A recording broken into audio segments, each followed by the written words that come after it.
പ്രിയ അതിശയവതിരിക്കുന്ന ആരും പേര് പറയുന്നില്ല, എല്ലാവരും പ്രിയപ്പെട്ട ടീച്ചറടക്കമുള്ള ഞാൻ എന്താണ് പറയേണ്ടതെന്ന് എനിക്കിന്നെ അറിയില്ല. കാരണം ഇവിടെ ഇരിക്കുന്ന ആളുകളെല്ലാവരും തന്നെ ബഷീർ കൃതികളും ബഷീറുമായി ബന്ധപ്പെട്ട് വായിച്ചും പഠിച്ചും ഒക്കെ ഉണ്ട്. അപ്പോൾ അങ്ങനെയുള്ള ഒരാളെടുത്ത് ഞാൻ എന്താണ് അല്ലെങ്കിൽ അവരോട് എന്താണ് പറയേണ്ടത്? പക്ഷെ എനിക്കൊരു കാര്യത്തിൽ ഉണ്ട്, ഞാൻ ബഷീറിനെ കണ്ടിട്ടുണ്ട്. ബഷീറിൻ്റെ കൂടെ 2 മാസം ആ വീട്ടിൽ വയലിൽ താമസിച്ചു. ഇതാണ് എനിക്കുള്ളൊരു യോഗ്യത, അല്ലാതെ ഒരു തരത്തിലുള്ള യോഗ്യതയും എനിക്കില്ല. ഞാൻ സാധാരണക്കാരനായ സാധാരണ വീട്ടിലെ ഒരംഗമാണ്. തീർത്തും വളരെയധികം കാർഷിക മേഖലയിലും മറ്റൊക്കെ തൊഴിൽ ജീവിക്കുന്ന ഒരു അച്ഛൻ്റെ അമ്മയുടെ ഇളയ മകനാണ്. അത്തരമുള്ള എനിക്ക് ഈ കഴിഞ്ഞ 32 വർഷമായി ബഷീർ എന്ന് പറയുന്ന ആ ഒരു വലിയ ആൾ നെഞ്ചിലേറ്റാൻ കഴിഞ്ഞിട്ടുണ്ടെങ്കിൽ അത് ബഷീറിനെ നേരിൽ കാണാൻ കഴിഞ്ഞു. ഇവിടെ പറഞ്ഞു, ഉമ്മ ഞാൻ ഗാന്ധിയെ തൊട്ടു. ഉമ്മ ഞാൻ ഗാന്ധിയെ തൊട്ടതിന് ശേഷമാണ് വൈക്കം മുഹമ്മദ് ബഷീറായത്. അവിടെ മുമ്പ് എത്രയോ ആളുകൾ അവിടെ ആ പ്രദേശത്ത് താമസിച്ചും ജീവിക്കുന്നതൊക്കെ. തലയോലപ്പറമ്പിനടുത്ത് തൊട്ട് മണകുന്നം എന്ന് പറയുന്ന ഒരു പ്രദേശമുണ്ട്. ഇപ്പോൾ അത് മറവന്തുരുത്ത് പഞ്ചായത്താണ്. വൈക്കം താലൂക്കിലെ മറവന്തുരുത്ത് മണകുന്നം എന്ന പ്രദേശത്ത് വൈപ്പയിൽ എന്ന് പറയുന്നൊരു വീടുണ്ട്, പറമ്പുണ്ട്. ആ വൈപ്പയിൽ പുരയിടമാണ്, ഒരു 1-2 ഏക്കർ സ്ഥലമുണ്ട്. അവിടെ ആ പുഴയുടെ ആ പറമ്പിലെ ഒരു സാധാരണ ഒരു കുടിലിൽ ഒരു വീട്ടിലാണ് വൈക്കം മുഹമ്മദ് ജന്മം എന്ന് പറഞ്ഞ വൈപ്പയിൽ. ഈ വൈപ്പയിൽ വീടിൻ്റെ മുൻവശത്ത് കൂടി വലതുവശത്തും ഇടതുവശത്തും കൂടി 2 പുഴ ഒഴുകുന്നുണ്ട്. ഞങ്ങളുടെ നാട്ടിൽ ആ പുഴയ്ക്ക് പേരിട്ടേക്കുന്ന പേര് അല്ലെങ്കിൽ ആ പുഴയുടെ പേര് മൂവാറ്റുപുഴയാണെന്നാണ്. മൂവാറ്റുപുഴയിൽ നിന്നാണ് ആ പുഴയുടെ ഉത്ഭവം. ആ ആറ്റിലെ വെള്ളമാണ് ഞങ്ങളിന്ന് വാട്ടർ അതോറിറ്റിയുടെ പേരിൽ ശുദ്ധജലം എന്ന രീതിയിൽ ഞങ്ങളിപ്പോൾ ഉപയോഗിക്കുന്നത്. അപ്പോൾ ആ 2 പുഴയുടെ തീരത്തുള്ള ആ മൂലയിൽ കാണുന്ന പറമ്പിലാണ് നമ്മുടെ പ്രിയപ്പെട്ട ബഷീർ ജനിച്ചത്. അത് ആ ജനിച്ചുവെങ്കിൽ ഇപ്പം അപ്പോഴും ബഷീർ തലയോലപ്പുറം എന്ന ഗ്രാമം പിന്നെയും 6 കിലോമീറ്റർ നടന്നെങ്കിൽ മാത്രമേ തലയോലപ്പുറമിൽ ബഷീർ വരാൻ പറ്റുള്ളൂ.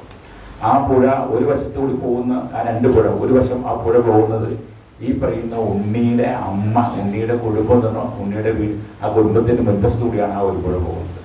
മറുപുഴ പോകുന്നത് മറ്റു സ്ഥലത്ത് പാലാങ്കടവ് എന്ന് പറയുന്ന ബഷീറിൻ്റെ സഹോദരങ്ങൾ താമസിക്കുന്ന അവിടെ കൂടി പോകും. പിന്നെ ആ പുഴ നേരെ പോകുന്നത് കിഴക്കോട്ട് പോവുകയാണ്, പിറവത്തേക്ക് പോവുകയാണ്.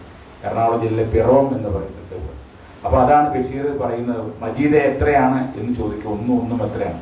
പുതുശ്ശേരി നാരായണപിള്ള സാർ എന്ന് പറയുന്ന അധ്യാപകൻ അവിടെ തലയോലപ്പുറത്തിൽ ജനിച്ച് അവിടെയുള്ള ആളാണ്. അദ്ദേഹം ചോദിക്കുന്നു, മജീദ് ഒന്നും എത്രയാണ്? ഈ ഒരു പുഴയും ആ ഒരു പുഴയും ചേർന്ന് കൊടുക്കുന്ന വലിയൊരു പുഴ കൊണ്ടുകൊണ്ടാണ് ഉമ്മണി ബല്യുണ്ണി. ഞാനത് അത് എടുത്തിടാൻ കാരണം ഉണ്ണി തന്നെ സംശയം പറഞ്ഞു, ഉണ്ണി നിങ്ങൾ ഈ പുഴയുടെ തീരത്താണ്, ഈ വൈപ്പയിൽ പാർക്കിൽ നിന്നും ഉണ്ണിക്ക് അറിയില്ല. ഒരു നല്ലൊരു കയറ് പിടിച്ചാൽ ഒരു 400 മീറ്റർ ദൂരമുള്ളൂ ഉണ്ണിയുടെ അമ്മ വീട്ടിലേക്ക്. ഉണ്ണിക്ക് അറിയില്ലായിരുന്നു. കാരണം അതായിരുന്നു ഞാൻ പറഞ്ഞു, ഈ 32 വർഷം കൊണ്ട് ഞാൻ കണ്ടെത്തിയ ആ ദൂരം ഇതൊക്കെ തന്നെയാണ്.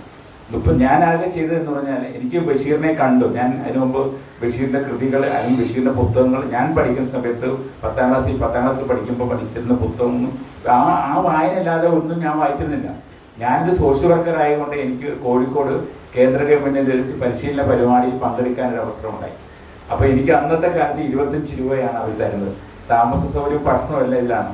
ഇങ്ങനെ ഇരിക്കുമ്പോഴാണ് ഞാൻ ബഷീറിൻ്റെ ഇളയ അനുജൻ അബൂക്ക, ഞാൻ വാപ്പച്ചി എന്നാണ് വിളിക്കുന്നത്. കാരണം അദ്ദേഹത്തിൻ്റെ മകൻ ഷാജി എൻ്റെ അടുത്ത മിത്രമാണ്. അപ്പോൾ അവൻ വിളിക്കുന്നത് കൊണ്ട് ആ വീട്ടിൽ അങ്ങ് പോയാൽ വാപ്പച്ചിട്ട് ഞാൻ പറഞ്ഞു, വാപ്പച്ചി എനിക്ക് ഇനി കോഴിക്കോട് ഒരു ട്രെയിനിങ് ഉണ്ട്.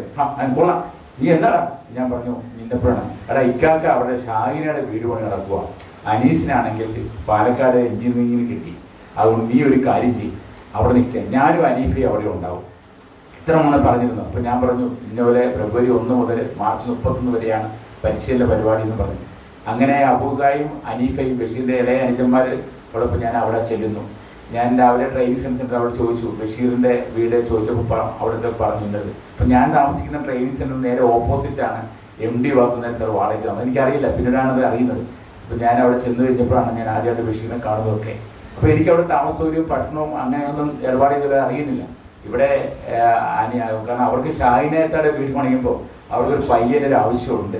അപ്പം ആ ഒരു ബന്ധമായിരുന്നു. അങ്ങനെ ഏതായാലും 2 മാസത്തോളം കാലം എനിക്ക് അവിടെ നിന്ന സമയത്തൊക്കെ അദ്ദേഹത്തോടൊപ്പം റേഷൻ കടയിൽ എന്നോട് പറഞ്ഞു, റേഷൻ കടയിൽ പോകാനും ട്രഷറിയിൽ പോകാനും ബാങ്കിൽ പോകാനും. എന്നോട് ബാബിത്ത പറയും, കൊച്ചയ ഈ ടാറ്റയുടെ മുമ്പിൽ പോകരുത്, ടാറ്റയുടെ പുറകിലേ നടക്കാവുള്ളൂ. അപ്പോൾ അനീസ് പാലക്കാട് എഞ്ചിനീയറിംഗ് പഠിക്കുന്നതുകൊണ്ട് അനീസില്ല, ഷാഹിനത്ത്. ഞാൻ ട്രെയിൻസിന് വരുമ്പോൾ ഷാഹിനത്തായിട്ട് സൈക്കിളിൽ വെച്ച് ഞങ്ങൾ വീടുകളെടുത്ത് പോകും, അവിടെ പൈസ കൊടുക്കാൻ പോകണം, ഇങ്ങനെയുള്ള ജോലികളൊക്കെ ആയിരുന്നു.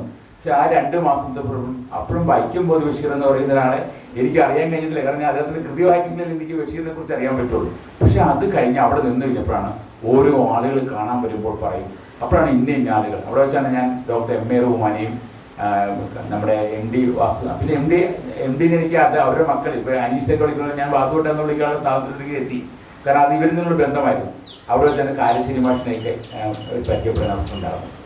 പിന്നീട് ഞാൻ നിൽക്കുന്ന സമയത്ത് ഈ വീടിൻ്റെ ഹൗസ് വാമിങ് നടക്കുന്ന സമയത്താണ് ഷാഹിനേത്തയുടെ ഹസ്ബൻഡ് മരിക്കുകയൊക്കെ ചെയ്യുന്നത്. വലിയൊരു ദുഃഖത്തോടുകൂടി വല്ലാത്തൊരവസ്ഥയിലൂടെയാണ് ഞാൻ തിരിച്ചു പോയത്. അപ്പോൾ അതിലൂടെയാണ് ഈ ബഷീറിനെ നമുക്ക് കണ്ടെത്താൻ കഴിഞ്ഞത്. പിന്നീട് ഏറ്റവും അവസാനം ബഷീർ തലവലപ്പുറം വരുന്നത് ഇന്നത്തെ കോട്ടയത്തെ DC ബുക്സ് ഉദ്ഘാടനത്തിനാണ് അദ്ദേഹം ഏറ്റവും അവസാനമായി തലവലപ്പുറം വരുന്നത്. ഇവിടെ കണ്ടെത്തി അതിന് അങ്ങനെ വന്നപ്പോൾ ഞാൻ എന്ത് ചെയ്തു, ഇനി ബഷീർ പഠിക്കണം. അങ്ങനെ എന്നപ്പോഴാണ് എന്നോട് പറഞ്ഞത്, നീ പാത്തുമ്മേലെ ആട് ഒന്ന് ഇരുന്ന് വായിക്കാനും പറഞ്ഞു. പാത്തുമ്മേലെ ആട് വായിച്ചപ്പോഴാണ് ഈ കഥാപാത്രങ്ങളെല്ലാം ഇവിടെയൊക്കെ ഉള്ളവരാണ്. പക്ഷെ ഞാൻ ഇന്നും എനിക്ക് വളരെ അഭിമാനമുണ്ട്, ബഷീറിൻ്റെ ഇളയ സഹോദരി ആനുമ്മയെ ഒഴിച്ചു ബാക്കി എല്ലാ കഥാപാത്രങ്ങളെയും ബഷീറിൻ്റെ വേർപാടിന് ശേഷം ഫാറ്റോമിൽ നിർത്തിക്കൊണ്ട് പരിപാടി നടക്കാനുണ്ട്. ഈ അടുത്ത ദിവസം പോലും അപർണയും ഉണ്ണിയും വന്നപ്പോൾ തന്നെ ഖദീജ തൈനെയും സെയ്തുമിനെ നേരിട്ട് കണ്ടിരുന്നു. ഇപ്പോൾ ഇതിലുള്ള ജീവിച്ചിരിക്കുന്ന 5 കഥാപാത്രങ്ങൾ മാത്രമേ ഉള്ളൂ. ഇപ്പോൾ ബഷീറിൻ്റെ കുടുംബത്തിൽപ്പെട്ട 5 പേരും 5 ബാക്കി എല്ലാവരും ഇതിനോട് പറഞ്ഞു. പക്ഷേ ഈ കഥാപാത്രങ്ങളെല്ലാം നേരി കാണാനും ഈ കഥാപാത്രങ്ങൾ ഓട്ടത് അങ്ങനെ ഓടി ഫലമായിട്ടാണ് ഈ വൈപ്പയിൽ പറമ്പും ഉണ്ണിയുടെ വീടും തമ്മിലുള്ള അകലമൊക്കെ എനിക്ക് മനസ്സിലായി. കാരണം അത് പറയാൻ കാരണം കരിപ്പാടം എന്ന് പറയുന്ന ആ ഗ്രാമത്തിലുണ്ട്. അവിടെയും ഉണ്ണിയുടെ ഈ ബഷീറിൻ്റെ വാപ്പ തടിക്കച്ചവടമായിരുന്നു. അപ്പോൾ ഈ പറയുന്ന കൊച്ചി നീലാണ്ടിലും പാർക്കുട്ടിയുള്ള ആന അവർക്കുണ്ടായിരുന്നു. അപ്പോൾ ഈ തടി പിടിക്കാൻ വേണ്ടി ഉപയോഗിക്കുന്ന ആനകളെല്ലാം ഈ കരിപ്പാട് ഇപ്പോൾ കരിപ്പാടത്ത് എന്ന് പറയുന്ന പ്രദേശത്ത് ആ പുഴ ആന നീന്തി കയറുമായിരുന്നു. അപ്പോൾ ഇന്ന് അതല്ല, ഇന്ന് മണലെല്ലാമാതിരി പുഴയില്ലാതെ. അപ്പോൾ അങ്ങനെ പോകുമ്പോൾ ആ പ്രദേശമെല്ലാം അവിടെ പരക്കുന്നത്. അങ്ങനെ ഈ തടി എടുക്കുന്നതിന് വേണ്ടി ആനയൊക്കെ പോകുന്നതുകൊണ്ട് ഈ പ്രദേശം എല്ലാം കയറി വരുന്നുണ്ട്. പക്ഷെ ഉണ്ണിക്കത് വായിക്കാൻ കഴിഞ്ഞിരുന്നില്ലെന്നുള്ളതാണ്. അത് ഇതെല്ലാം ടാറ്റാപുരത്തിൻ്റെ ലേഖനത്തിൽ നിന്ന് നൽകുന്നത്. ആ പ്രദേശം ടാറ്റാപുരം സുകുമാരനും CP ശ്രീധരനുമൊക്കെ അവിടെ നിന്ന് ആ പ്രദേശത്ത് കയറി ഇറങ്ങി നടന്ന മനസ്സിലാക്കിക്കൊണ്ടാണ് ഈ കരിപ്പാടമൊക്കെ അറിയാതെ കയറി വരുന്നത്. M.M. കാരശ്ശേരി സാനിമാഷും തലവലപ്പുറമ്പിലെ ഒരാഴ്ചക്കാലം വന്ന് അവിടെ പ്രദേശത്ത് നിന്ന ശേഷം അത് ബഷീറിൻ്റെ ജന്മതീയതി. നിങ്ങൾക്ക് ഓർക്കും ഒരു പക്ഷേ നിങ്ങളുടെ ഇരിക്കുന്ന ആ പഴയ ബഷീർ പുസ്തകത്തിൽ നോക്കിയാൽ ഒരു പക്ഷേ ബഷീറിൻ്റെ ജന്മതീയതി ജാനുവരി 19 അല്ലെങ്കിൽ 20 കാണുന്നത്. പക്ഷെ ബഷീറിൻ്റെ ജന്മതീയതി കണ്ടെത്തിയത് അറിയുന്ന ആളുകളായില്ല. കാരശ്ശേരി മാഷിൻ്റെയും സാനിമാഷിൻ്റെയും ശ്രമമായിട്ടാണ് ജാനുവരി 21 എന്ന് ബഷീറിൻ്റെ ജന്മം. കാരണം അവിടെ ഉണ്ട് ബഷീറിന് ജന്മതീയതിയെക്കുറിച്ച് ബഷീർ ആ ജന്മദിനം തന്നെ പറയുന്നുണ്ട്. ബഷീർ എൻ്റെ സഹോദരങ്ങൾക്ക്, കാരണം ബഷീറിന് സർട്ടിഫിക്കറ്റുകളൊന്നും തന്നെ ഇരുന്നില്ല. ഇവിടെ ആദ്യം ടീച്ചർ പ്രസംഗി പറഞ്ഞു, വൈക്കത്തെ 925 മാർച്ച് 9 മഹാത്മാഗാന്ധിജി വൈക്കത്തെത്തുന്നത്. സത്യാഗ്രഹ സമരവുമായി ബന്ധപ്പെട്ട് കോൺഗ്രസ് പാർട്ടിയുടെ അല്ലെങ്കിൽ അന്നത്തെ സ്വാതന്ത്ര്യ സമര ആളുകളുടെ നിർദ്ദേശപ്രകാരം ഗാന്ധിജി വൈക്കത്ത് വോട്ടിയിട്ട് വരുമ്പോൾ അന്നത്തെ 9ാം ക്ലാസ്സിലെ വിദ്യാർത്ഥി 5th ഫോം അവിടുത്തെ ഇംഗ്ലീഷ് മീഡിയത്തിൽ പഠിക്കുന്ന വിദ്യാർത്ഥി ബഷീറിനെ ഗാന്ധിജിയെ കാണാൻ വേണ്ടി ചെല്ലുകയാണ്. പക്ഷേ ഗാന്ധിജിയെ കാണുന്ന വലിയ വോട്ടിയിട്ട് ഇറങ്ങി വലിയ ആർഭാടം സന്ധ്യ സമയമായിരുന്നു. കാരണം അന്ന് ഗാന്ധിജി മൗനവ്രതവും കൂടിയായി. പിറ്റേ ദിവസമാണ് ഗാന്ധിജി ആളുകളുമായിട്ട് സംസാരിക്കുന്നത്. ആ കാറിൻ്റെ ഇടയിൽ കയറുമ്പോൾ ഗാന്ധിയുടെ കൈത്തോളൊക്കെ പിടിക്കുകയാണ് ചെയ്തത്. അപ്പോൾ ഗാന്ധിജി എന്ത് ചെയ്തു, പല്ലില്ലാത്ത ഒരു മോന്ത കാട്ടി ചിരിച്ചു. അതുകൊണ്ട് തിരിച്ചു വന്നിട്ട് ചോദിക്കുന്നു, ഉമ്മ ഞാൻ ഗാന്ധിയെ തൊട്ടു. ഉടനെ ഉമ്മ ചോദിച്ചത്, ഗാന്ധിജി നമ്മുടെ പട്ടിണി മാറ്റുമോ? ആദ്യം ചോദിച്ചാൽ അത് എന്ത് സാധനമാണെന്ന് ചോദിച്ചു. കാരണം അമ്മയ്ക്ക് അത്ര അറിയുള്ളൂ, ഗാന്ധിജി ആരാണെന്ന് ഉമ്മയ്ക്ക് അറിയില്ല, കാരണം അവർ നിരക്ഷരരാണ്. പക്ഷെ ആ ഉമ്മ ഞാൻ ഗാന്ധിയെ തൊട്ടു. അപ്പോൾ ആ ഗാന്ധിയെ തൊട്ട ആ സംഭവം ഗാന്ധിജി വലിയ ബഷീർ വലിയ ഇതോടെയാണ്. പിറ്റേ ദിവസം ഗാന്ധിജി അവിടെ ഇന്നതിരുത്തി മനയും അവിടുത്തെ ഈ മനയുമായി ക്ഷേത്ര ഉടമകളുമായിട്ട് സംസാരിക്കുകയും പിന്നീട് ഇന്ന് വൈക്കത്ത് നിങ്ങൾ എറണാകുളം കവലി എന്ന് പറഞ്ഞ കവലയുണ്ട്, അത് പാഠമായിരുന്നു. അവിടുത്തെ ഗാന്ധിജിയുടെ പ്രസംഗത്തിൽ അന്നത്തെ കണക്കിന് 3000-ലധികം ആളുകൾ ഗാന്ധിജിയുടെ പ്രസംഗം കേൾക്കാനുണ്ടായിരുന്നു ചരിത്രം പറയുന്നുണ്ട്. അവിടെ നിന്നാണ് ഗാന്ധിജി തൊട്ടതിന് ശേഷം പിന്നീട് സ്കൂളിൽ ചെല്ലുമ്പോൾ സ്കൂൾ അധികൃതർ ഗാന്ധിജിയെ തൊട്ടതിൻ്റെ പേരിൽ ബഷീറിനെ സ്കൂളിൽ നിന്ന് പുറത്താക്കുന്നു. പിന്നീട് ബഷീർ സ്കൂളിൽ പോകുന്നില്ല, പഠിക്കാൻ പോകുന്നുള്ളതിനും ബഷീറിൻ്റെ വാപ്പ അറിയുന്നില്ല. വാപ്പ അങ്ങനെ കാരണം ബഷീർ ഒരുമാതിരി പഠിക്കുന്നുള്ള വിദ്യാർത്ഥിയായിരുന്നല്ലോ. പക്ഷേ അറിയും. പിന്നീട് ഒരു ദിവസത്തിൽ ബഷീറിനോട് ബഷീർ തന്നെ എഴുതുന്നുണ്ട്, പാടത്ത് പോകാൻ പറയുന്നു, കേൾക്കുന്നത് ഒരു റംസാൻ മാസമാണെന്നേ പറയുന്നു. ഏത് ഡേറ്റ് എന്ന് ബഷീർ പറയുന്നത് റംസാൻ കാലത്താണ്. പിന്നെ ഒരു മുണ്ട് കൊടുത്ത് അത്യാവശ്യം അമ്മയുടെ ഇച്ചിരി ഗ്ലാസ് വെള്ളവും വാങ്ങി കുടിച്ചു. വൈക്കത്ത് നിന്ന് ബോട്ടിൽ കയറി എറണാകുളത്തെത്തി. എറണാകുളത്ത് നിന്ന് കള്ളവണ്ടി തീവണ്ടി കയറി കോഴിക്കോട്ടെത്തി. ഉപ്പ് സത്യാഗ്രഹത്തിൽ പങ്കെടുത്തു. ഞാൻ അങ്ങനെ സ്വാതന്ത്ര്യത്തിൻ്റെ ഭാഗമായി എന്നാണ് ബഷീർ ആ സ്വാതന്ത്ര്യവുമായി ബന്ധപ്പെട്ട് നമ്മളിപ്പോൾ പറഞ്ഞ് ജീവിച്ചിരിക്കുന്നത്. ഇത്രയും നമുക്ക് ബഷീറിന് പക്ഷെ ഗാന്ധിയെ തൊട്ടതിന് ശേഷം ബഷീർ വലിയ മാറ്റം ഉണ്ടാകാൻ കഴിയും. അപ്പം നമ്മുടെ അങ്ങനെയായിരുന്നു. അപ്പം ഇവിടെ പറഞ്ഞു വൈക്കത്ത് ഒത്തിരി ആളുകൾ അവിടെ വൈക്കം എല്ലാ രീതിയിൽ അറിയപ്പെടുന്നുണ്ട്. കഴിഞ്ഞ കെ ജയകുമാർ സാറും പറഞ്ഞാണ് വൈക്കത്ത് ഒത്തിരി ആളുകളുണ്ട്, പക്ഷെ വൈക്കത്ത് അമ്പലം വൈക്കം മുഹമ്മദ് ബഷീർ മാത്രമാണ് വൈക്കത്തിന് ഏറ്റവും കൂടുതൽ പ്രശസ്തി ഉണ്ടായിട്ടുള്ളത്. ഇപ്പൊ പറഞ്ഞു മമ്മൂട്ടി അടക്കമുള്ള ഒത്തിരി ആളുകൾ, നിരവധി ആളുകൾ വൈക്കത്തിന് തനതായ സംഭാവന ചെയ്ത നിരവധി ആളുകൾ ഉണ്ടെങ്കിൽ പോലും ഞങ്ങൾ ഇന്നും അഭിമാനിക്കുന്ന വൈക്കം. ഇപ്പൊ തലയോലപ്പുറം എന്ന് പറഞ്ഞാൽ ചെറിയൊരു ഗ്രാമമാണ്. അപ്പോൾ ആ തലയോലപ്പുറം എന്ന് പറഞ്ഞാൽ ചെറിയ ഗ്രാമത്തെയാണ് ഈ ഉമ്മണി വലിയ ഗ്രാമമായി ഉമ്മണി സ്ഥലമായി ഇന്ന് ബഷീറിലൂടെ ഞങ്ങളൊക്കെ അറിയപ്പെടുന്നു.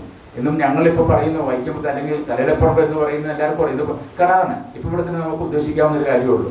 എത്രയോ ആളുകൾ, എത്രയോ സാഹിത്യകാരന്മാർ ബഷീറിനേക്ക് വലിയ ആളുകളുണ്ട്, ബഷീറിനേക്ക് ഉന്നത പദവികളുണ്ട്. ആരെങ്കിലും ഇതുപോലൊരു ഓർമ്മകൾ നടത്തി ഏതെങ്കിലും സാഹിത്യകാരനുണ്ടോ? നമുക്ക് അതാ മനസ്സിലായി. ഞാൻ ഈ 32 വർഷം നടത്തിയപ്പോൾ കണ്ടെത്തുന്നത് വേറെ ഒരു ആളില്ല. ഇത് നമ്മുടെ കയ്യിരിക്കുന്ന മൊബൈൽ നോക്കിയാൽ എത്രയോ ദിവസമായി ഈ നാരായണിയും മജീദും ഒക്കെ ശബ്ദം കേൾക്കാൻ തുടങ്ങിയിട്ട് വേറെ ഒരു എഴുത്തുകാരനും കിട്ടിയിട്ടില്ല.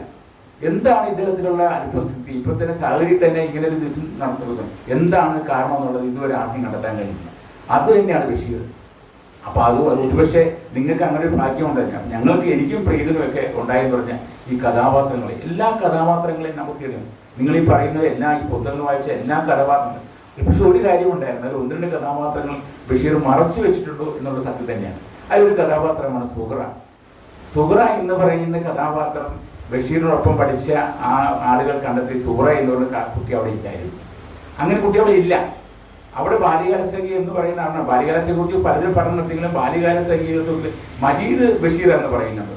സുഹറ ആരാണെന്ന് ചോദിച്ചാൽ അബൂക്ക പറഞ്ഞത് അമ്മാവൻ്റെ മകൾ എന്ന് പറഞ്ഞു. അമ്മാവൻ്റെ മകൾ ബഷീറിലൂടെ പഠിച്ചിട്ടില്ല. അവിടെ അറിയാൻ കഴിഞ്ഞത് മറ്റൊരു നായർ പെൺകുട്ടിയായിരുന്നു. ആ നായർ പെൺകുട്ടിയുമായിട്ടായിരുന്നു ബഷീറിന് ഇച്ചിരി ഉണ്ടായിരുന്ന സ്നേഹം. പക്ഷെ ബഷീർ ആ സാഹചര്യം വെച്ചിട്ട് ബഷീർ മജീദ് ആകുകയാണെങ്കിൽ സൂറേനെ വേറെ ആക്കുകയായിരുന്നു. അവിടെ മജീദ് എന്ന് പറയുന്ന കഥാപാത്രം ബഷീർ തന്നെയാണ്. അവിടെ ഉണ്ട് ബഷീറിന്റെ കാല് മുറിച്ച് കളയുന്നു. പക്ഷെ സത്യ ജീവിതത്തിൽ ബഷീറിന്റെ കാല് മുറിച്ച് കളഞ്ഞിട്ടില്ല. പക്ഷെ നമുക്ക് കഥാപാത്രത്തിൽ വരുന്നുണ്ട് കൽക്കട്ടയിൽ വെച്ചുണ്ടായിരുന്ന സമയത്ത്. പക്ഷെ ഇവിടെയുള്ള ഞങ്ങൾ ആ സൂറയെ സൂറ അടുത്ത നാളുകളൊക്കെയാണ് മരിച്ചെന്നും സൂറേനെ ഞങ്ങൾക്ക് കണ്ടെത്താൻ കഴിഞ്ഞിട്ടുണ്ട്. സൂറേനെ കണ്ടെത്തുന്ന സൂറ ദീർഘനാളായി അവിടെ വിവാഹം കഴിക്കാതിരുന്ന നേര് തന്നെയാണ്. പക്ഷെ അത് ആരാണെന്നൊന്നും പറയുന്നില്ല. ഇപ്പോൾ അങ്ങനെയുള്ള പല കഥാപാത്രങ്ങളും അദ്ദേഹം മറച്ചു വെച്ചിരുന്നുള്ളതാണ്. ഇത് കരശ്ശേരി മാഷിനോടും സാനി മാഷിനോടും പലപ്പോഴും ചോദിച്ചിട്ടുണ്ട്.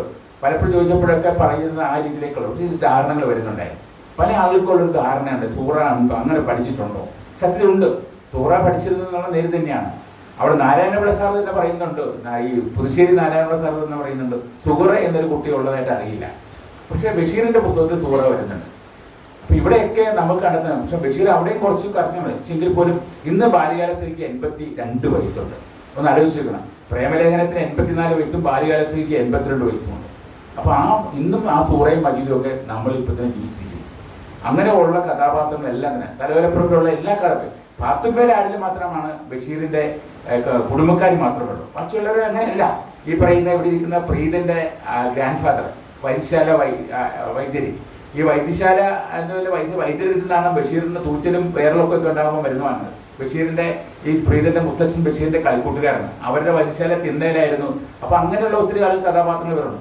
അവിടെ പോസ്റ്റ്മാൻ എന്ന് പറയുന്ന കുട്ടൻപിള്ളയുണ്ട്, കവളത്തുപുഴയനുണ്ട്, സരസ്വതി ടീച്ചറുണ്ട്. അങ്ങനെ കുറേ കഥാപാത്രങ്ങൾ വരുന്നപ്പോഴും അവിടെയൊക്കെ ബഷീറിന്റെ ബന്ധുക്കൾ വരുന്ന ഏക കഥാപാത്ര പുസ്തകങ്ങളുടെ പാത്തുമ്മയുടെ മാത്രമാണ്. അവിടെ പാത്തുമ്മ എന്ന് പറയുന്ന ബഷീറിന്റെ നേരെ ഇളയ സഹോദരി അബ്ദുൽ ഖാദറിന്റെ ഇളയതാണ്.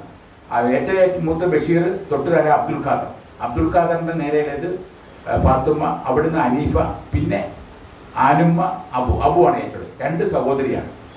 പാത്തുമ്മ എന്ന് പറയുന്ന ആ സഹോദരിക്ക് വേണ്ടിയുള്ള ആ പാത്തുമ്മയുടെ മക്കളാണ്. ഇവിടെ ഞങ്ങൾ അബി എന്ന് പറയുന്ന കഥാപാത്രമുണ്ട്. അബി എന്ന് പറയുന്നത് ബഷീറിന്റെ അനുജൻ അനീഫയുടെ മകനാണ്.